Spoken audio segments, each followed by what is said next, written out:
North Korea is surprised. South Korea says they're perplexed. Yeah. But when my phone started ringing in the middle of the night, nobody calls me, by the way, except work, right? I knew something was up. Right. I wasn't actually that surprised. And I don't mean to sound so, knowledgeable about this, but the fact that it was going to happen was probably more surprising to me than the fact that Donald Trump has canceled. This is par for the course for the kind of one-upsmanship that is going on between these two gentlemen.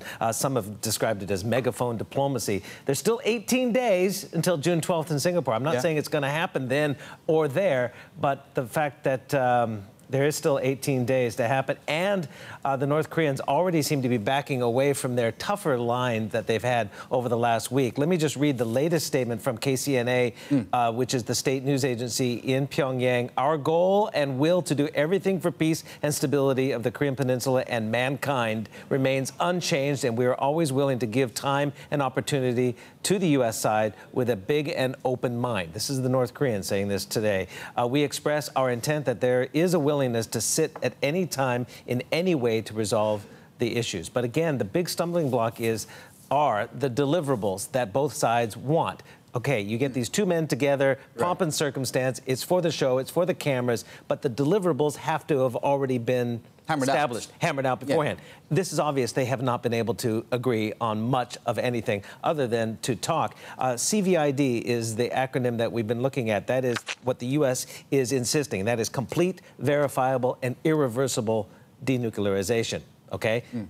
Only then, after all those, will they go on to talk about relaxation of sanctions and economic aid and all the prosperity that Donald Trump has been talking about. Obviously, the North Koreans at this juncture are not going to be giving up their nuclear arsenal completely.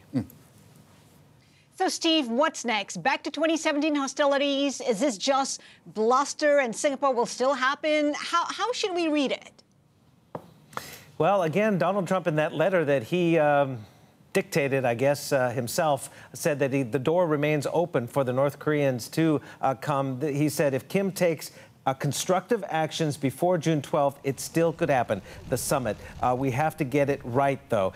If you change your mind, he said directly to Kim Jong-un, don't hesitate to call me or write. Sounds like a grandma who the son is going off to college. The footage that we're seeing is not the symbolic